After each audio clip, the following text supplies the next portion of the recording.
You talk about this because you mentioned, you said you're amazed at how few businesses talk about profit.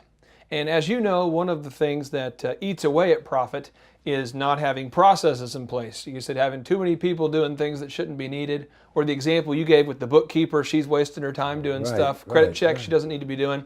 There's a quote from one of my favorite authors, Clayton Christensen.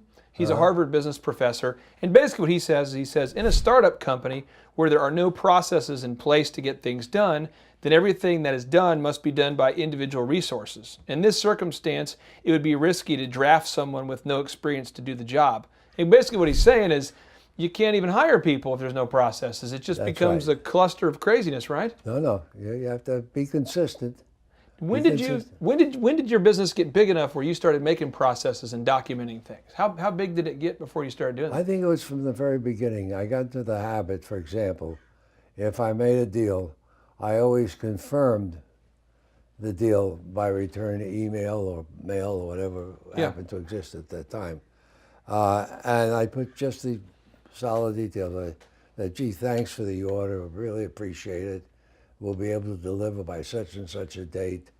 Just to confirm the details, there's so much a piece, and they do it this and this time. And if this agrees with your understanding, just initial by your name, and we'll know that we're all on the same page. And that became a process. That was your personal way of doing it, and it became a system. Every time. It came not as a price vehicle. Yeah. It became a part of a thank you letter for the order, but in that was the confirmation of the price. Why don't more business owners take the time out to make processes in your mind?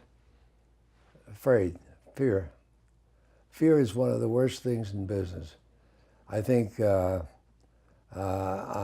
said never fear to negotiate, but never negotiate out of fear.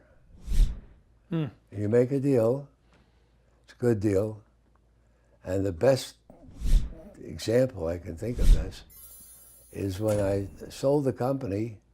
I owned the building we're in as well. I was the landlord. So they wanted the building, and I said, fine. And so we got an appraisal, and you can buy the building. But instead of stock, which is the deal, I want cash for the building. So I paid cash for the building.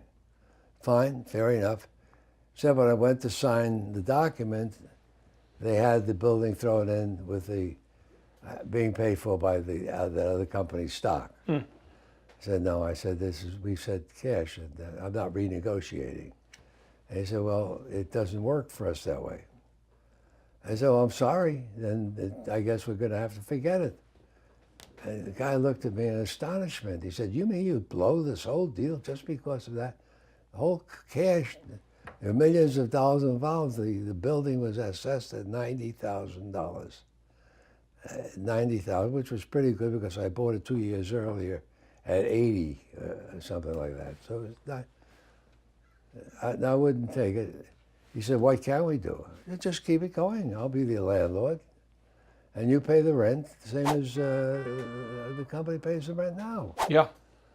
Well, that was 50 years ago. And I've been collecting rent all this time. And it keeps increasing as the costs increase.